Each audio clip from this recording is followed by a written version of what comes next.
السلام عليكم ورحمة الله وبركاته. dájúdájú tí a bá wo ẹ̀sìn tí Ọlọ́run fi rán Nabi Muhammad sallallahu alayhi wa sallam, òkè ńlá ni, àpáta ni, tó ṣe pé kò sí bí ìjì kan ti ṣe lè lágbára tó lè wó dànù. àbí kí ni yàmùyàmù fẹ́ ṣe níwájú rélùwé? kò sí. torí náà adúpẹ́ fọlọ́. kókó nǹkan tí èmi fẹ́ pàkíyèsí sí ó pín sọ́nà mẹ́ta. alákọ̀ọ́kọ́, ọ̀rọ̀ tí àwọn olùmọ̀ ti sọ síwájú ń bí, ẹ má sì wọ́n gbọ́ pé bọ́yá wọ́n sọ pé ẹni tó sọ̀rọ̀ ṣíì ni, àbí bọ́yá pé wọ́n sọ pé ẹni tó sọ̀rọ̀ mustashriqu ni. kìí ṣe tí wọ́n sọ nìyẹn, because bí màá ti ṣe fi máa wà nù wípé ọ̀rọ̀ téèyàn sọ wádìí ibo ní ti ń rí mú, ṣùgbọ́n sára àwọn ẹni tí ń mọ̀rọ̀ lọ́dọ̀ wọn lò náà eléyìí tó ń bùkátà gbèsè mi.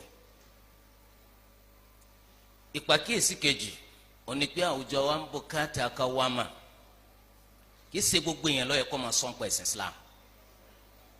àwọn olùmọ̀ máa ń pòwe kan pé ń bẹ nù àwọn èèyàn tí ò yẹ kó yanu sọ nípa nǹkan kan àyàfi tẹnu bá ń dùn.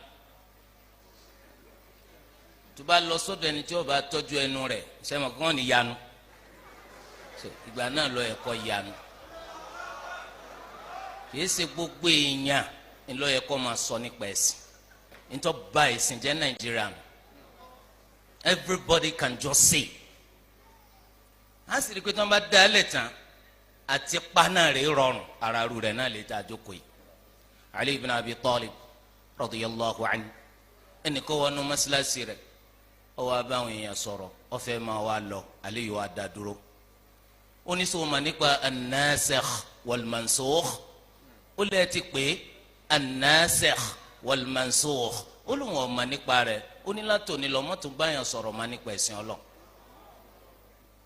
ẹnì pé gbogbo nǹkan yìí náà ó strange sọ́pọ̀lọpọ̀ náà láwùjọ tí wọ́n máa yọ àkéyọ àdásẹ́sìn Islam, wọn ò ma nípa rẹ̀.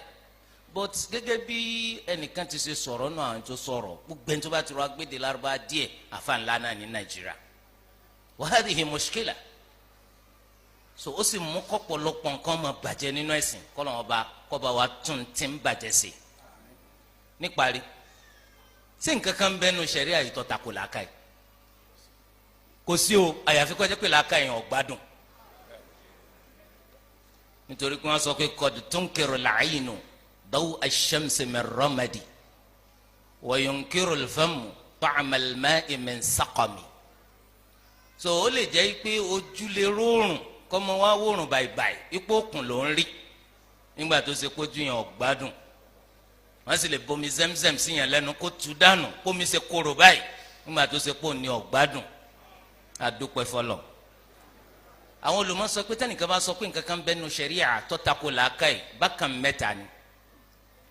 alákọ̀ọ́kọ́, an yadhunna ma laysa bisam'in sam'a, ntí èsì àdìsí anabi sallallahu alayhi wa sallam kó rò pa àdìsí ni.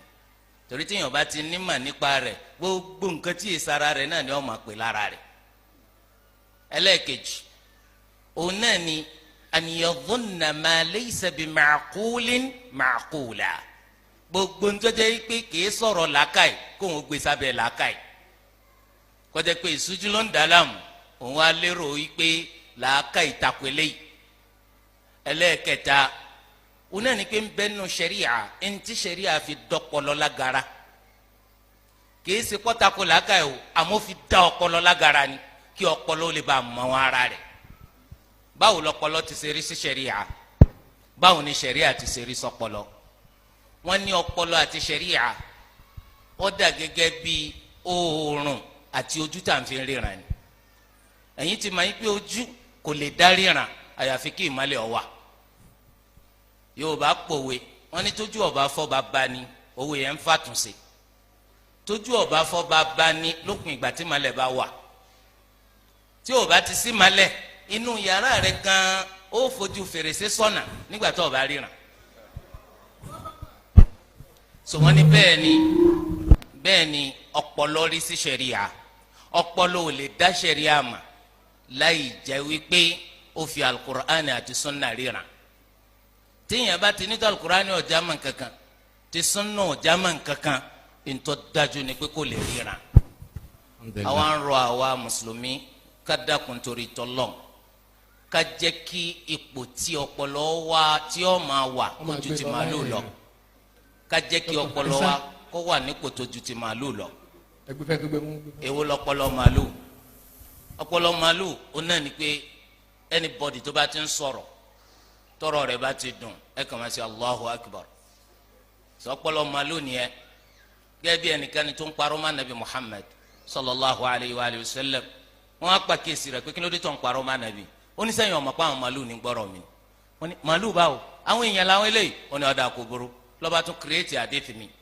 bá anabi sọ pé gbogbo ẹni táhàn rẹ̀ bá kàn mú yọ wà lìjánà kálukú bá yọ ahán pé àmọ́ fẹ́ wò bọ́yé mi náà wà lìjánà wọ́n ti tọ̀ ṣé mo sọ fún yín pé innahum abqar pé màálù ni wọn ẹjẹ́ ajẹ́ kọ́pọ̀lọ́ wa kọ́tayọ ti màálù ẹ máa wo kí lèèyàn ń bá yín sọ báwo lọ̀rọ̀ yìí ṣe súnmọ́ tọ́lọ́n sí báwo lè ṣe súnmọ́ tà nàbì Muhammad sallallahu alayhi wa sallam sí báwo ló ṣe jìnnà sí tọ́lọ́n sí báwo ló ṣe jìnnà sí tà nàbì Muhammad sallallahu alayhi wa sallam sí ọlọ́run ọba kọ́mọ́sí wa lọ́nà àwọn ẹni tó sì dàbí ìgbà tí wọ́n ń sìn náà ọlọ́run kò fún wọn mọ̀nà.